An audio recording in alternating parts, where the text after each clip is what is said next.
Hi, team. So, welcome back to another episode, and we have a special guest on today. The special guest, as you'll hear, has had some very interesting challenges in their life, and I brought him on because I particularly love his story and his resilience and just the way he approaches life. Even though I don't know if we got everything out that I could have, because there's a few bits that I know that probably make him like, just like, wow, like, how is he still attacking the day like he does? How's he got the perspective like he does? And I'm really hoping that it brings something home for you. I also learned a good lesson in this one. It was very like got to Scott's wisdom about 3/4 of the way through. So I'm really hoping that what resonated for me will resonate for you too as you listen to this. So listen to the episode, enjoy it. Let me know what you think. Right? Cheers. So, welcome back to the Identity Human podcast with your host, Don. And if you're watching the video, we have a special guest. And if you're not watching the video, we have a special guest. So, Scott Whitney, welcome to the podcast. I'm very grateful to have you on here. Yeah, no, it'd been awesome to come on. Would you mind just giving the viewers a from Scott's point of view introduction? And then I'll give my point of view because I know it'll be very different. Yeah, so I'll do a quick intro. So 2020 came into 2020 and I was living life as what I thought was a fit, healthy human being. One day went to sleep and then woke up, and from there I was disabled. There was no accident, no injury or anything like that. It kind of led into 4 months where I gradually lost control of different parts of my body. Some have come back, some haven't. And I had sepsis, I had difficulties with my heart, seizures, lost the ability to swallow for certain periods. But now I'm a full-time wheelchair user. I have regular seizures, body spasms, and then I can lose some cognitive function as well. So some days I'll struggle to speak or get the right words out. I started an organisation called All for Inclusion in 2022, and it's all aimed at helping to reduce loneliness within the disability community. Put on a lot of different support groups, ranging from photography, art, online discos, online karaoke, online bingo, just lots of different things to really bring that sense of community to people. Yeah. Okay. And thanks for the introduction. I'm wondering if people listening were as like taken by that as I was, because I remember when we first chatted, it literally was from you got sick and then all of a sudden life changed. It wasn't like there was an accident, so you almost were holding on to a little bit of hope that they would make your sickness better, and then it just got worse and worse, didn't it? Yeah, so doctors didn't know what it was, so it took 2.5 years to get a diagnosis, which is functional neurological disorder. I've since acquired a few other disabilities which have come because of having this initial one, but there was some that they was talking about which could be reversed, some that couldn't be reversed, some that they were looking at which were terminal. It wasn't a lot of those things, and eventually it came out as functional neurological disorder. Sure. I mean, I think I'd surprisingly spent a lot of time thinking about this after I met you, because it's one of those things that can be very scary. Like, what's functional neurological disorder? Like, do you think it's something that they recognize the pattern of what's happened to you, but they actually don't know what the cause is? If that makes sense. Yeah, so the cause for a lot of people could be like like a lot of stress or things like that, which unroots the brain. But I, a lot of people describe it as a software problem instead of a hardware problem. So physically, when they do brain scans, etc., my brain physically looks like a brain should.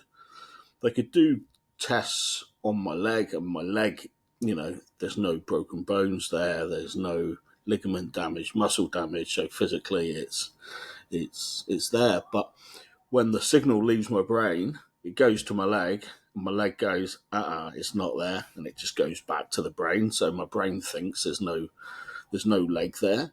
But I kind of have looked at it a lot more recently as almost like, your Wi-Fi router. Yeah. So I know like a lot of people describe it as software, and it's not a massive difference. But when you get like low bandwidth, Yeah. when there's low bandwidth, that's when things start going wrong with me. So I try to keep myself well fueled. I try to keep myself well rested. Lots of peace in my life as much as I can.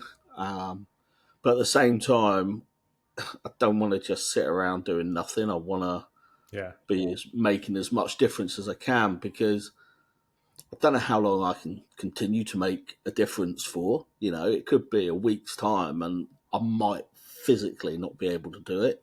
So I've got to make the most of each day I've got where I can do it. Yeah. And I think, like, I would like to say, I think your attitude has been incredible. Like, you won't see it necessarily. You might in the back of your mind, but it's hard for you to put yourself in my shoes and see, like, I often look at you and I'm like, honestly, I don't know what I would do if I was in your position. Like, the fact that you're still, I mean, you're on LinkedIn all the time. You still you're still, you did the Manchester Marathon this last weekend and you got helped around there, but like, you're still living as much as you can. And I know that you might be frustrated because you're like, oh, I could be doing more, because I know we've had a couple of chats, but you're doing far more than I think a lot of other people would be in your same situation.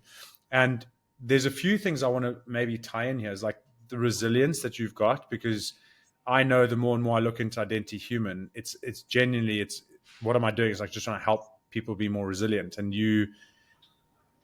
with resilience, you don't recognize you have it when you're doing well. You only recognize you don't have it when things are getting really rough, and you've got no other perspective. And for you, it's almost like the ultimate test of your resilience is you've gotten this situation, and it didn't take you 5 years to start All for Inclusion. Like, it was very quick, where you like suddenly, not suddenly, you got into that situation. I remember us having a chat, and you were already doing it by then. And so there wasn't much like inaction. You were just constantly going. I think that was very respectable, because I always think if I was in that situation, I would have just waited ages. It would have I'd have been in a completely different situation. So I wanted to commend you, first of all, not that you need it, but I think that you are inspiring even able-bodied people, because for you, it's less, when I see how you're doing things, it's less physical and it's more mental. Like, the whole time I'm looking at the mental ability that you've got, and it far exceeds so many people. And it's a great perspective finder. And so I was really excited to have you on today, because yes, we can talk about All for Inclusion and the greater purpose that it has. And I think it's amazing trying to like bring to light something that does happen when you are not able, when you're on a wheelchair bound, and it's a lot harder to connect with people. There's loneliness there. And it's like, oh, I didn't even think about that. Some of the other things that I learned from you when we did our podcast was something as simple as a drop curve at a roadside. I'm not a rule breaker at all. I just didn't even know that that's what their purpose is for. And now I see them, I'm like, I get in like angry on your guys' behalf, because I'm like, don't you know that they have to go another 50 meters down that way just to get back onto the road? And it's just little things like that that make a difference. But if you want to know more about that and you're listening, there's plenty of resources. Go and follow Scott and listen to everything that he does, because there are things that I haven't seen come up naturally, because people don't ask these questions, but we've had conversations. And I want to if you're comfortable enough going down there, what do people not see that you haven't found place to talk about in All for Inclusion, because that's purpose driven, that's forward, that happens in the background, that really brings to light that what they see in socials and with Scott is the outcome, but what they don't see is the struggle. And the struggle can be in many forms, whether it's relationships, physical, personal, social, any of that. Like, what comes to mind for you, that like the struggle that you think like in order for me to be set here, there's 100 things I've done just to be here? There's probably lots of things, like getting up each day can just be a struggle. But this past year, I've 6 months, 5 months, um, I've been, I've had a lot of my mobility taken away with my wheelchair, and that means that I'm in a bed basically 24/7, apart from having a shower. Um, so that has really brought a completely new level of what's happening, what's not. So I've got a nice window here, and I live in a block of flats, but I need to I need to go toilet from my bed. Um, so I had probably 2 months where I couldn't even have the blinds open. Um, and I think when you're really, really kind of down and things get on top of you, it's easy just to go with it and just to hide. And what kind of got me through that period probably the best was knowing that this situation, is temporary, it's not permanent. So what do I need to put in place to be able to improve this part of my life? Now, actually, I thought I would be mobile and out and about a lot more now, but I'm still not. But what I have now got is a profiling hospital bed, one that moves up and down. So that allows me not to be sitting in the same place every day. I've got two over the desk beds that come in from both sides. So one is more personal stuff, food, drink, things to help me. But the other is a bit bigger, and it's set up for being able to do things, to be able to work. It's got a microphone clamped on it, so it makes it easy for speaking to the likes of yourself. And I keep this one very, very clear, very professional, and that's helped me do more things as well. But also the profile in bed, with it being smaller, it means that I can I can face away from the window. So if I need to use a urine pot, I can do so without knowing my neighbours are going to be staring at me. So it allows me to have my window blinds up. It allows me to have my window open. I think there's always a lot of different things that just go and are unseen, and probably it wouldn't even come to me to mention it, because I try to share the rough and the smooth. But Well, I mean, on that, there's we had a conversation, very casual, like 3 months ago. I can't remember when it was, and it's something that you never would have thought about, but as in from the outside and yourself, is you've got kids, don't you? yeah, yeah, yeah. And a wife.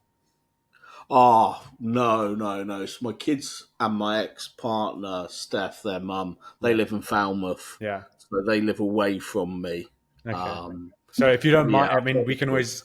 always edit this out. But the No, no, conversation that no. we had, for me, it was one of the biggest slaps in my face, because it's one of those changes that you wouldn't even think about. But I know that, and correct me if I'm wrong, but you said that you said to them to move out Yeah, because of how your perceived inability to be the man that you want to be, and be the partner and be the father, and how that was affecting you. I think it's close, but not quite there. Yeah. So, like, one of the things I'll talk about sometimes is disability guilt. And I don't feel guilty because I'm disabled. I don't feel I'm any less than anyone else because I'm disabled. Um, my my youngest daughter Isabel, she absolutely used to love collecting conkers, and not far from our house was NHS car park, which had a lovely conker tree just outside of it. So I used to take her down and fill up the rucksack with conkers, and she would then be so happy she's got loads of conkers. And then I would go with Chloe, my middle child, to go and watch Sale, and Isabel would be happy when because she's got the conkers. Um, but because like one of the things I have is a skin condition, and it wasn't really well known at the time. They were still trying to figure out what it was, and I had marks all over my face, my arms, my legs, etc. And I can remember going down with Isabel, and there was two or three couples, all older than me, say 50 plus, that were walking up. They were looking at me, and sort of shaking their heads, and I don't know, like it felt like, I guess, like, what's this person doing out? What's this person doing in charge of a child? So when we was in the car park, Isabel said to me she doesn't want to come and collect conkers anymore. And she didn't want to come and collect conkers because she actually heard what they were saying. And at the time, she was 4. Yeah. Now, that was really, really hard. And when I used to want to take her to like a soft play centre, her and Chloe would sort of come into my room and they would go, right, we'll go on Saturday. So they would be looking forward to it. And then I would get up and Steph would sort of say, I don't think you can do it. I'm like, I can do it, I can do it. And then they would come in and then I would kind of get to the point and their bottom lip would come out, their eyes would kind of water, and they'd be like, "It's okay, Dad. It's okay. You rest." And then I would go in my bed, and Isabel might come in and read me stories. When I'm asleep or having seizures, she's got a wet flannel keeping me cool and with a fan and things like that. And that's not a nice place to be. That's not great. But I think I think when we decided to make the kind of split, it was I decided it more for me. Now I'm going to say for selfish reasons, and I think they are fairly selfish, but there will be some unselfishness in there as well. But living in a house with children, my life's changing, as their life's changing, it's not a quiet place. All of that. So the noise, like I said, I need this sort of level of peace now. All this noise is setting me off to have more and more seizures. It's making my speech worse, and it was leading me to a place where my mental health wasn't great either. It was leading me to a place where I felt like there was no way out, and there was a way out, and the way out to for me to be able to live, first of all, my life and get my health in the best possible way was to be in a building that is just me in. I also didn't like the fact that my children were having to watch me have seizures and be in physical pain, maybe be crying through the night. That's not good for them. It's not good for their mental health, in my opinion. Now, there's going to be people that are going to be listening to this who are going to go, yeah, but not having their dad in the house will be not great for their mental health too, and I get that. But it was just a choice the decision I made, and I felt it was the right decision. I still feel it was the right decision, but was it the perfect decision? No, definitely not.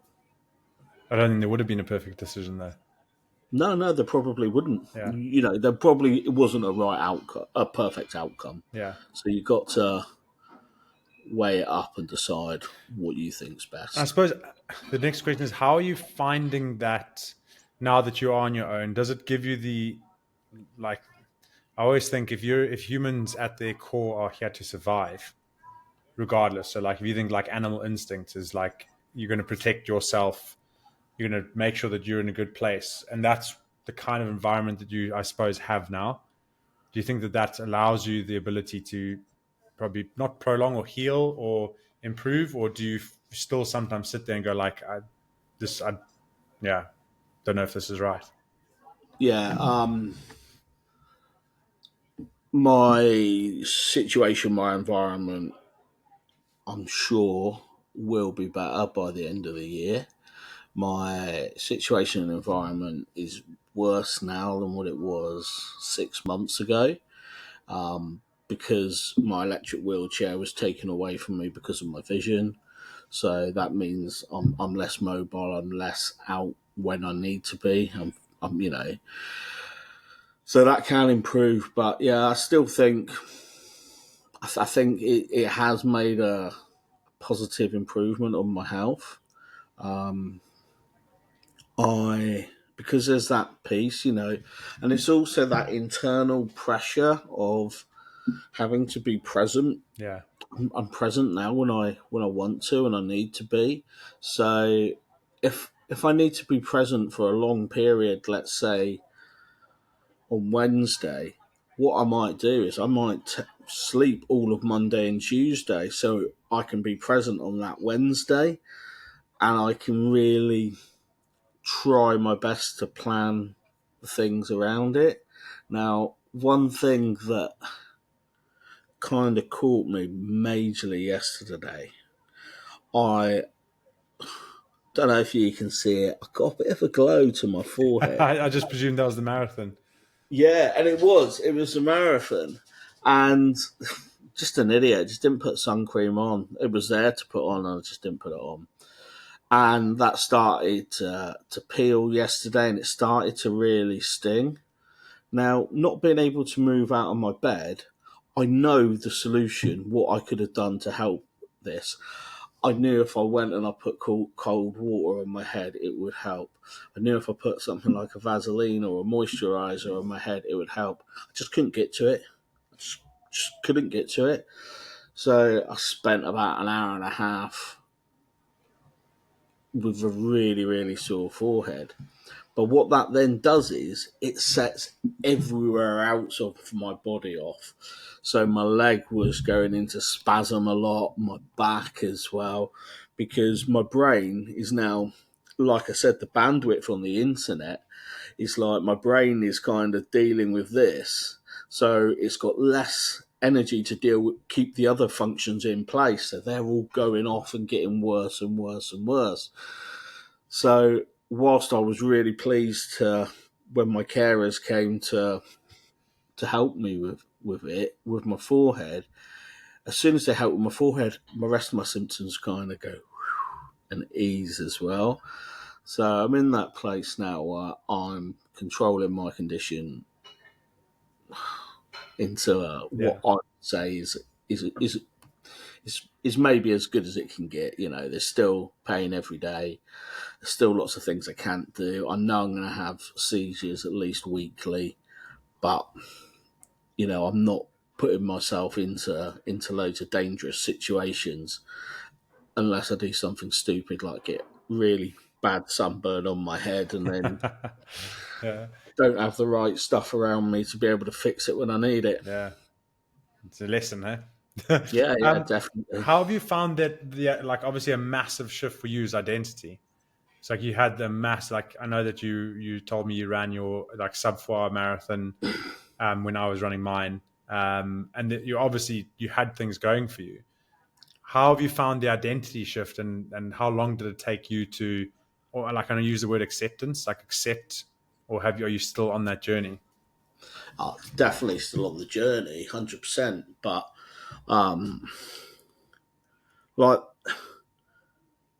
I was speaking to someone the other day, and I've got problems with my both shoulders and Achilles, and I don't think that I think they both need surgery, but I don't think I could rehab from the surgery. And it's almost like my shoulder's almost like a bit of an impinged nerve in the socket, and there's some other problems there.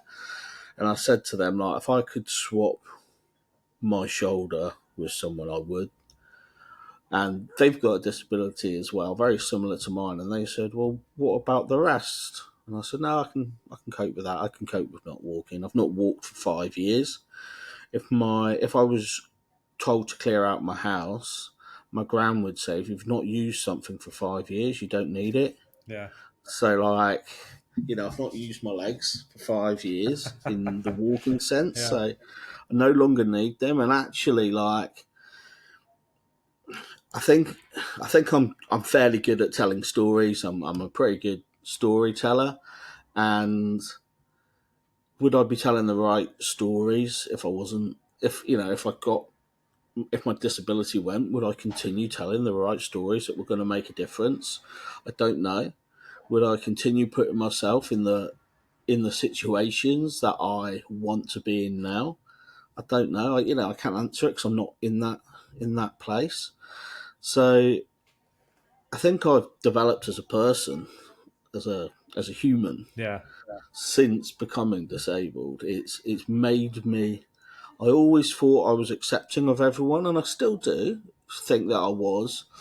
But there's a huge difference between waiting for things to fall in your lap and actually going, I don't know enough about this, and it's something that's really important to society. So actually, I'm going to go and learn it, or I don't need to understand it all, but I just want an understanding of how it makes certain people feel. Yeah.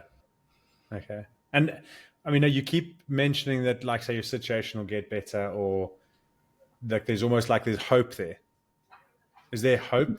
Is that, or is that literally just age that Nah, you I have? don't. When I say my situation will get better, this condition, it will be with me forever.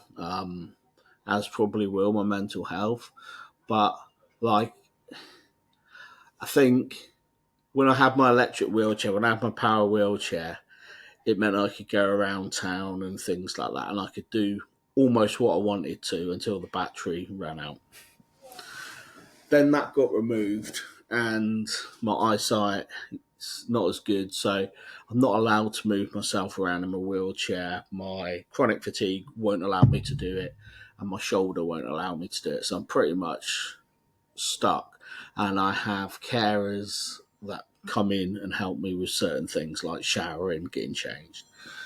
Now, one of the packages that is being looked at is a package where the carers will be with me for longer. They'll potentially do different things, but part of that will be getting me out in the community. Now, that's huge. Yeah. So at the minute, if I want to go to get a new book, I need to order it online. But I when I go into a bookshop, I end up going in thinking I might get one book, and I come out with 10 because You don't know I when you're just going to go picked back. up so many because I just love them. I start reading the back and go, yeah. And that's been taken away. That choice has been taken away. So having someone to be able to push me around gives me that choice, gives me that bit of independence back. So when I say, like, things can be better, that is something that is better than now. Yeah. And there will be other things that will be better than now as well. So um, that would also then allow me to maybe go to a lot of different places, meeting new people, and it doesn't mean that this person needs to be attached to me. They could take me to the bookshop, and I could say, right, I'm going to be here drinking this hot chocolate for an hour now. If you want to go off and do something and come back in an hour, you can. They Yeah. don't have to be attached to me, or they could sit on a separate table. But at the same time, they could sit with me, and that's cool too. So there's lots of different ways that I think anyone can improve life. Uh, Also, at the minute, I have carers that come early in the morning and late at night, and I would love to let them come later in the morning and earlier at night because I can get better quality sleep. Yeah. So my sleep is impaired because of the times that my carers come. So like sometimes they can come past midnight and then get me up, just before 7, and I'm not getting the quality of sleep That that you I need. want. Yeah. Yeah. Not you want, you need one, but Well, yeah, exactly. And it then means I have to sleep during the day more, and then sleeping during the day then takes away the ability to do what I should be doing yeah. at that time. Yeah. So a bit more if we shift focus to like outwards. So like people are listening to this now and there's obviously so much they can learn from you. Perspective, changing, challenges in life, purpose. Like what are some let's get some like wisdom from Scott. Like what's some wisdom that you can have? Because we've got listeners that they don't have like disabilities necessarily. They just got the average, not average, because everything's relative, right? They've just got their own issues, their own challenges, and sometimes it's with self, and sometimes it's with a job, and sometimes it's with family. How can they learn some wisdom from you that's gonna they can take because you say we're all equal. You just have your challenges, and from a mental side, like, have you got any insight to help someone that's just struggling with life and how I they think can tap into what you've got? I think first thing is to stop comparing with other people. It's that's not an original thing that I'm saying. The only person you should compare yourself with is yourself yesterday. That's a saying. Anyway, but I think what can cause people problems mentally, and I felt this before, is they look at someone else's life and they can either go, oh, this person seems to be living the dream, but they're not. Deep down they're not. They're just showing that they're living the dream. Yeah, Or they can say, well, I'm listening to Scott now and look at all Scott's difficulties, and all I've got is this. There's no all of I've got is this. You've still got a struggle. You've still got some difficulties. Don't It's not a case of who's got the most difficulties should feel the worst or anything like that. If you've got a difficulty, you've got a difficulty. Don't compare your difficulties to someone else's, because that's not a good place for you as an individual. yeah, It's still a struggle, and recognize that. You're allowed to kind of have struggles and recognize it, because it's just as valid as mine or the next person's down the road. So kind of just take that. And I think, if we look at like all these mental health charities and things, a lot of them will go, you got to talk, you got to talk, you got to talk. Talking is hard, man. yeah, Talking is hard. When I, it's almost like if you're going out for a few drinks with a mate, and you don't want to go toilet once, because once you go, you're going to be going every drink. That first, once you open up, yeah, it's easy, but to actually open up the first time is so hard. You hold on and you think, oh, I can do it myself, but there's other ways to do things. You can text people, and then when people think that someone's struggling, they'll want to talk. But for me, I don't want anyone to talk to me about like some of these things, because if I'm still figuring it out in my head, it needs to be in my head. yeah, But so I don't want to talk, but you can come in and read a book in the same room as me, and that will help me, because I know I'm not alone then. Um,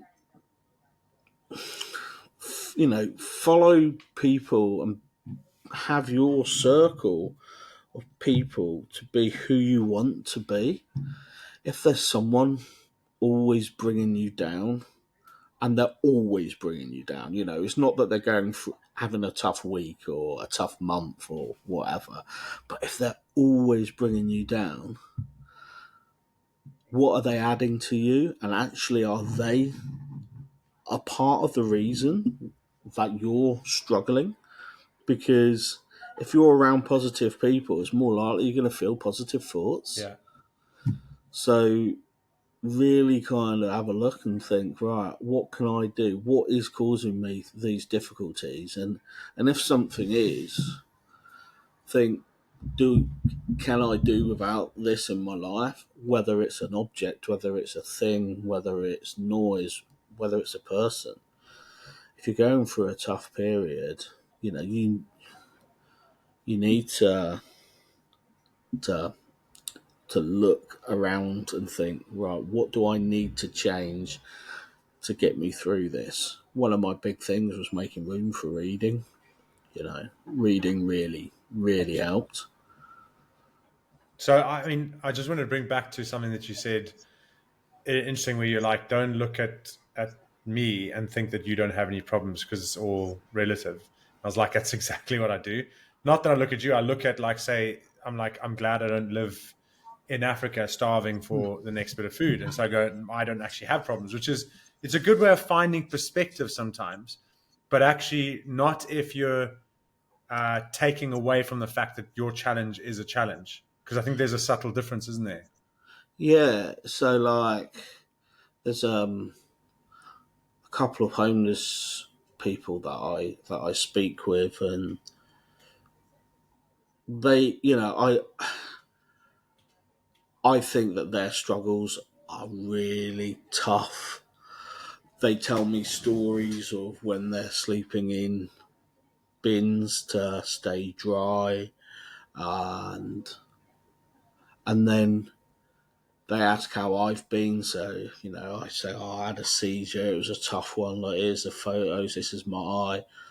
And they're like, oh, I'm, you know, I'm pleased I don't have to kind of go through what you're going through. Yeah. And they're almost looking at me as if I'm in a worse situation than they are. Yeah. And I'm there thinking they're in a worse situation than I am.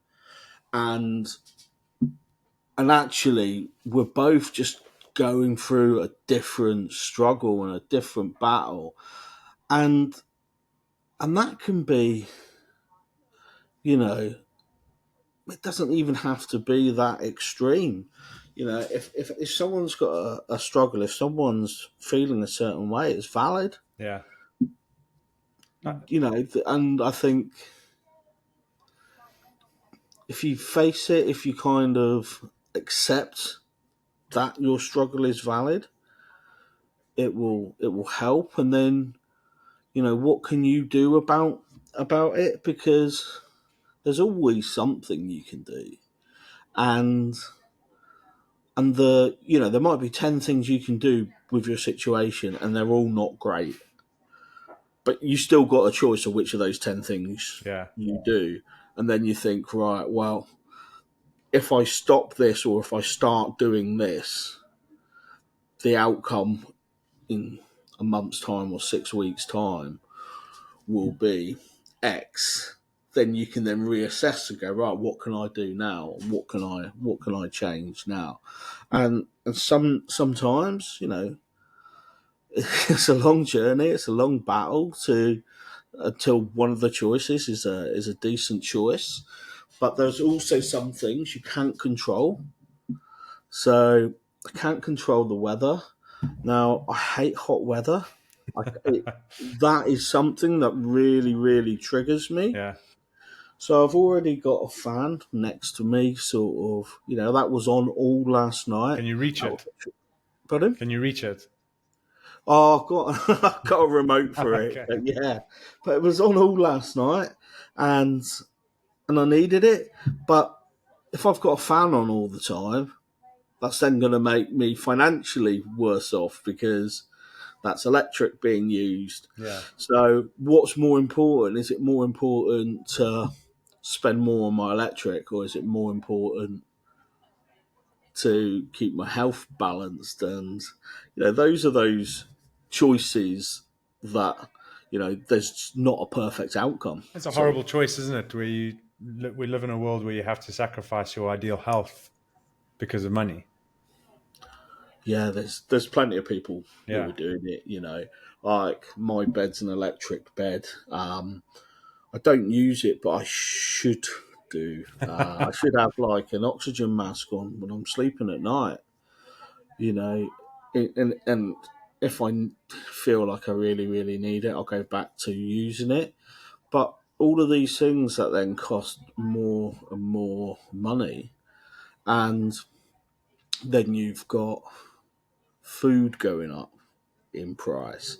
But what gets me and what frustrates me is it goes up in price, but the actual food shrinks as well. It's more and So more gourmet, doesn't it? It's supposed to taste yeah, better. and you're getting more and more people going to using food banks now than ever before. And when you're in these situations, you kind of then hear, right, what's the next thing that the government will look at doing? We're gonna we're gonna have a look at benefits for disabled people who are already struggling because they need a fan on at night, they've got an electric bed, they've got to charge their wheelchair, they've got the cost of keeping medicine at certain temperatures, having to get taxis places, and Scope, who's one of the big sort of disabled charities, they reckon it's just over £1,000 more per household as the cost of living per month if there's someone with a disability in it. Oh, But also, people with disabilities struggle to get jobs because they either cannot work or the employers choose the person without the disability yeah. in a lot of cases. And it's not an easy. That's another hard situation. Hard and hard. Mm. Yeah, yeah, it makes it tough, and you know, I guess what what can we do about that? We can write to people like our MPs, You but could be like Andy Dufresne and just write a letter every single week until you get what you want from Shawshank Redemption. yeah, Have you seen yeah, that? He writes. I, He I wants to have, get yeah, books yeah, to I the saw it. prisoners. I saw it. I only saw it for the first time this year, believe it or not. I got loads of films that are absolute Yeah. classics that I've not watched, So but so that sorry, that I'm going to cut you off there. Have you like ever done a deep dive into your own like condition, thinking you're going to find the miracle way to like discover what the cause was, or have you no. always just left it up to doctors? Um, I kind of, when I was undiagnosed, I was doing some sort of deep diving and kind of looking to go, right, what is the condition? Yeah.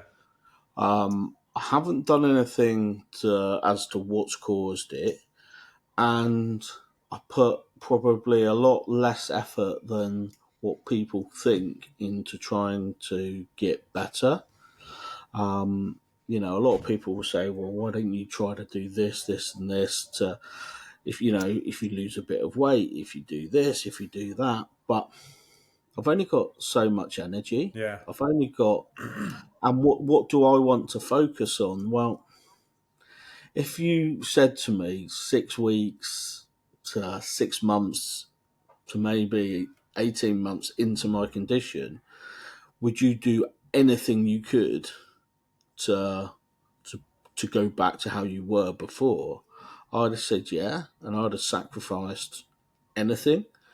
Now, no, I'm comfortable with being who I am. Yeah. I've got a life changing condition, but it's life impacting. But it shouldn't affect my lifespan. Yeah. So I've just got a different life to what I used to have. I can't reach things on high shelves, You get but I people do was that for you now. yeah, I'm 5'6". I'd struggle anyway. Eh? uh, very good, Scott. I mean, Scott, I'm going to probably bring it to a close there. Thank you so much for coming on. I think there's so much for people to take away from this. And I would recommend, if you are listening to this, like, go and follow Scott and just see his journey, because I think you're an inspirational individual that's going through challenges that most people don't see the light of, because I think other people do, but they don't necessarily talk about it. Um, and I think it's inspiring. And I appreciate you being on here and sharing your story and being vulnerable, and the bit of wisdom that you gave. No worries. It's been a pleasure. Yeah. Well, thank you very much. Right. So we'll sign off the same way we do every week. So remember, I'm wearing an Ubuntu shirt today. So I'll work on me for you if you work on you for me. We are throughout this. Cheers. Cheers.